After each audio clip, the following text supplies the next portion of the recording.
Hey guys, and welcome to BeardYGO. Today we've got Bruce Almighty. Yeah, exactly. So he's going to be showcasing his top 8 deck profile for the BODE Case tournament. Bruce, what were you playing? So I played Drytron. It wasn't correct by like any degree. Because there's like 50 cent all players there. And then like the deck like sucks versus virtual. The deck just like overall is probably like the weakest tier 1 deck. Because you can't beat Kaliga, you can't beat Winda, you can't beat like Dragon Ball is like sometimes like if your hand's nice. Sometimes. And then like the other problem is like you normally only open 2 names, like unless you're really good at Yu-Gi-Oh! And 2 names just doesn't play through 9 traps. So like it's not best deck. Yeah, true.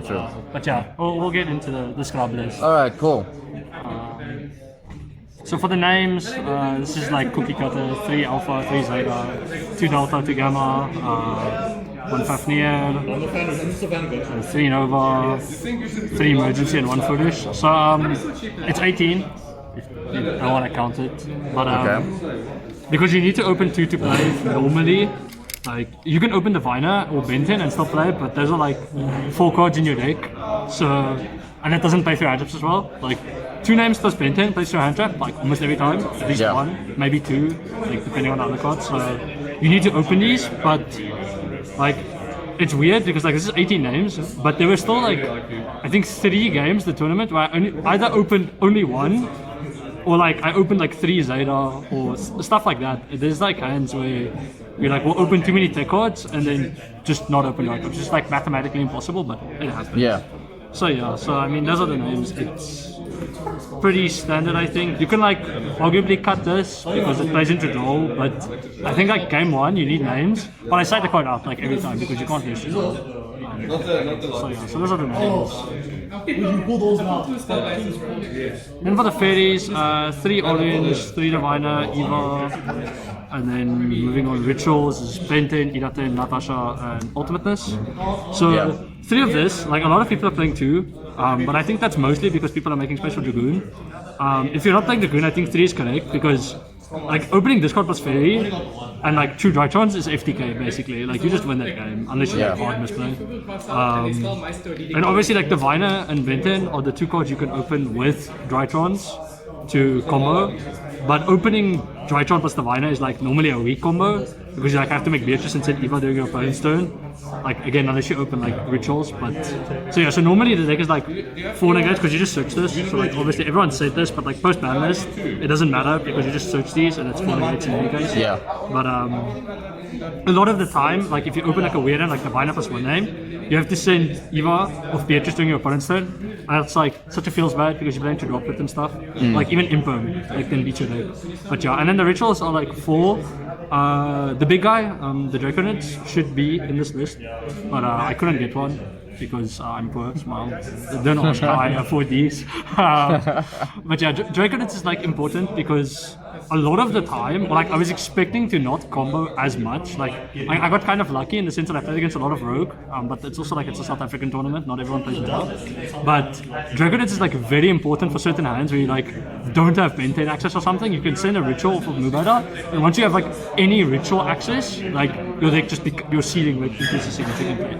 And people are cutting this card, but like I sided this card out like when I needed to side heavy, like when I needed to side 9, but that was honestly such a mistake. Like every time I sided this card out I regretted it. Like people say it doesn't come up, but I can count like 5 games where I sided this out and then couldn't OTK and then just lost on the follow-up. And then we play Ultimate this over Prepep because Prepep is hard to get.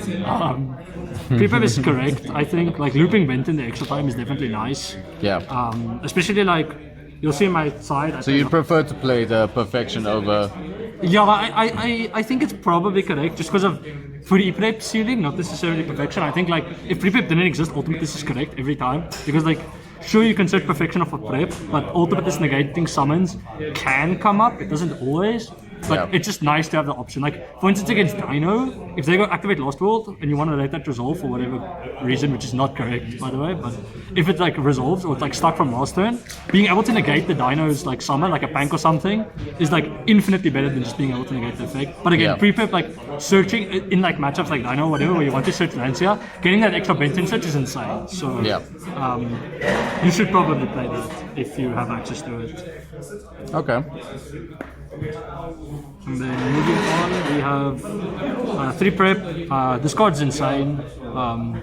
Like I think it like deserves its own spot because like adding back Ritual Spell is like extremely insane. Like if you're good at Yu-Gi-Oh! Smile, you Delta draw into this, and then you get to add back Ritual Spell and you get an extra Venture Search even though you're not playing 3 prep. And then obviously when you're playing 3 prep, this plus 3 prep is like FTK. So that's why that's there. And we have like the bad cards, Meteorus.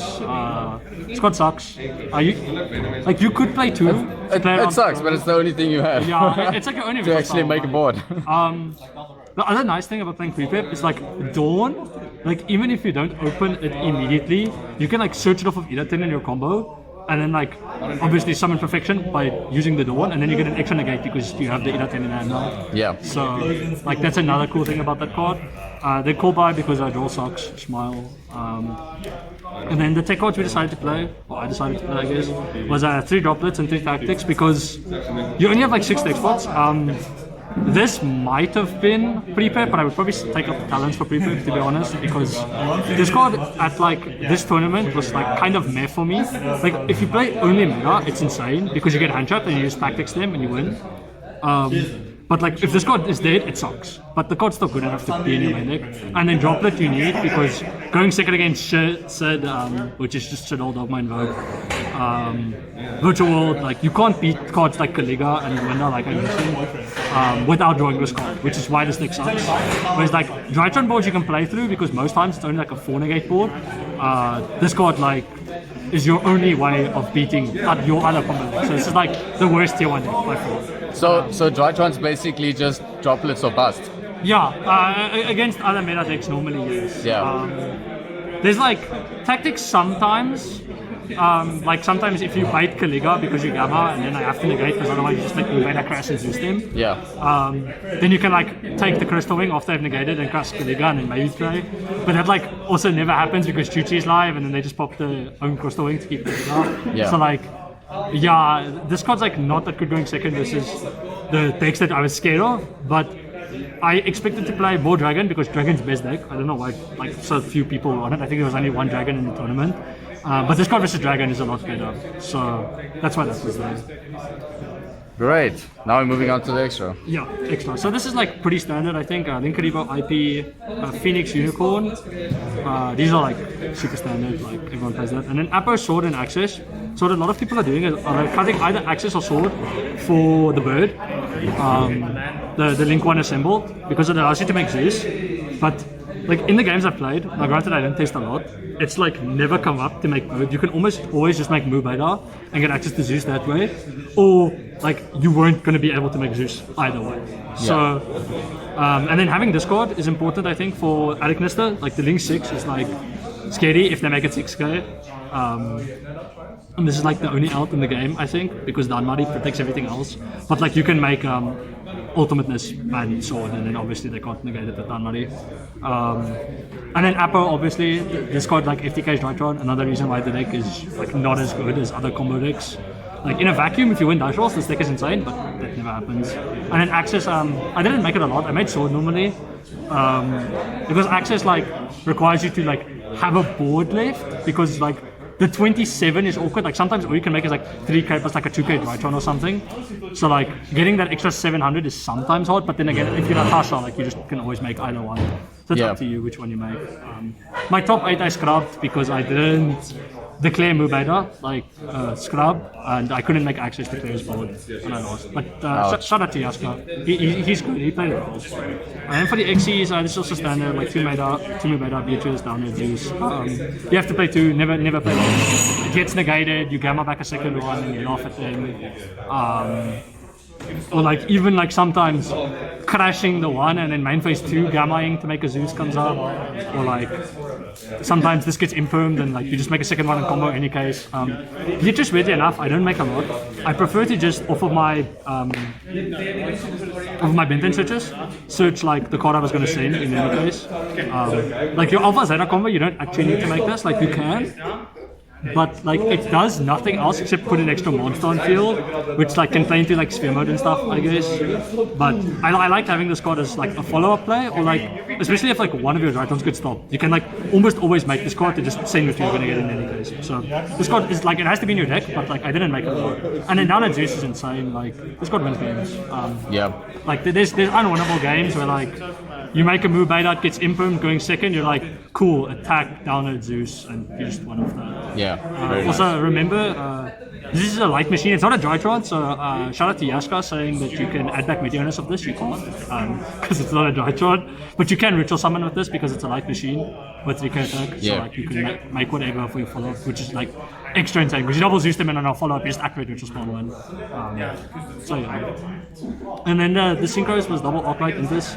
I felt like 2 Arclight you could probably get away with 1, but I was expecting a lot of Shadow, and if they Maximus you, like Merry Christmas, it's just free real estate. You go plus, like it's still hard to beat the deck because of how good Window is, but like thinning your deck for cards to like try and draw into like your Twin Twisters or your Droplets is like very nice, and also just dealing with Macabre like allows you, because you can like normally the Arclight is irrelevant, and what I've noticed is if you go chaining 2 in this, chaining 3 Arclight, people won't negate the Arclight. They'll just keep the card in hand of a Maximus, whereas if you go like chaining 2 Arclight, chaining 3 Intis, people want to protect the Macabre, which is like weird because searching a card is insane. But yeah, that's just what people do. Making this card came up like once against Mystic Mine, so that I could clear my field after his first activation.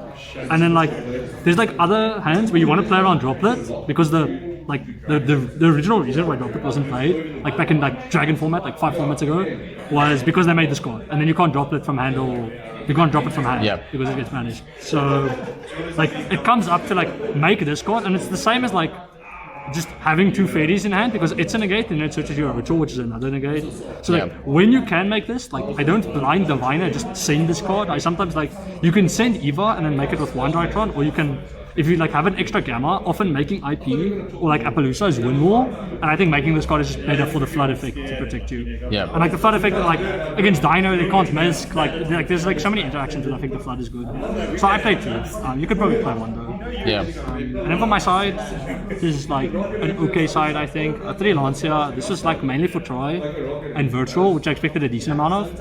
It's like good versus Dragon too, but I didn't play Dragon because again there was only 1 Dragon player. But the card's good. I played 3 Dark Ruler over 3 Nibiru, which I originally wanted to play because like South Africa, like everyone plays Sid, like people just love normal summoning Alistair, and you need cards that beat Win now, like that card just wrecks your deck, so there's that. And then 3 Draw, I didn't play meta, but like I think it's important to respect it at least, so you have like 6 versus meta. But like the card comes up, which is like random row. Pretty much every deck, like, really. Like every deck that's scary, you can low-key side this in. Like it's good versus Dragon, it's good versus like Dole sometimes if you're like really scared. Or if you know they're good players and open like Meltdown Nadir, you can like punish them hard with Roll. But the card's definitely good. It's like obviously it's insane versus Addict the DDD when that comes up, when the card's good, it's insane. And then you play 6 macro removal. So the 1 Cosmic looks weird, like most people I think just play this, but I had 1 spot left because most people are playing like 1 Lancia and then trying to fit cross out, but I can't afford that card, nor do I think that card's good, because like you have to draw that card, and then like you're putting like cards in your deck like draw in matchups where it's like subpar, and then if you only put in 1 draw, you get punished if you draw the draw, so I just think that card is not good, so, and I can't afford it. Other like thing. So I played the Cosmic. These 4 are like obvious. Well, these 5 I guess are obvious because you need Chainables to beat Schism. That's the truth. Like Sid is like your worst matchup by like a mile. Like Virtual World's pretty bad, and like these cards can also go in because like the other thing is everyone's siding anti-spell and order going first. So like this thing is super nice, and then the Duster is like, because they are back row decks, so like having it, like I played against Mystic Mine, and it's important to just have the ball out there. Like if you do it, you do it. If you don't, you don't. Like it's nice. Like even against Geist, shout out to Robert who plays Geist. Even if they judgment it, they're at 4K and like they're crying. So what I sided out normally, I suppose, let me just quickly go over this. There's like not a lot of tech spots, I feel, because like you need to keep consistency as much as possible. So these are the main cards I sided because you don't play against back row every game. So what I normally sided out is like 1 prep, 1 orange, because like you'll never open this plus fairy. It's normally just like turn 1 or game 1 that you like when you combo, you want this card in your deck, as many as possible. And like I sided out Natasha when I needed to heavy side, but I'll talk about that later. I sided out a Delta, a Gamma, normally Fafnir because this plays into draw, and then normally Foolish because Foolish requires you to open 2 names, whereas like cards like Emergency don't. So that's like 7 options you have. But the prep is like a recent thing. I think I sided out Natasha almost every time in the tournament, and then Tactics. Because like I mentioned, this card is like pretty underwhelming versus most matchups, or like going second versus the decks you're scared of. So if you side 9, you side out Tactics, and 6. Like you could side out other things, and like I'll talk about that now, I guess. I regretted siding out Natasha. Like every game I sided it out. Like people say this card doesn't come up, but like I feel like going second, this card has such a high ceiling. And like obviously game 3 time, but I never went close to time. I don't play like that. But like this card is disgusting, to be honest. Like this card not being once per turn is like the grossest thing ever. Cool ruling. You can like target unaffected monsters and still summon it because it doesn't need to control because it's also what's it like an AND conduction? I think it's an also conduction. So you don't need to actually take the monster. So you can still like just have a free extender with this. So yeah, that's like more or less what you side out. Obviously versus back row, like you don't have to respect back row as much normally because your deck is just good inherently versus it. But yeah, so that's the list. Again, I think my biggest thing is that this deck is like not as good as people think. I don't know, I have like an alpha here. It's not as good as people think. It's like probably the worst tier 1 deck. Like you can still beat Rogue half the time, and like if you win dice rolls, the deck is insane. But I never won a dice roll. Well, like I won 1 dice roll the whole tournament. That was my bubble match, so that was cool. But if you don't win dice roll, the deck is just like it's weaker going second than like virtual world and stuff like that. So I think I should have probably been on that. But anyway, that's a profile I think. Shout out Andre, he like hooks me up with all my cards. Javan too, he's the boy, he's giving me insane deals. So yeah, I think that's the list. Awesome. Thanks, Bruce. No problem, Thanks for your time. And yeah, guys, we'll see you guys next time. Cheers.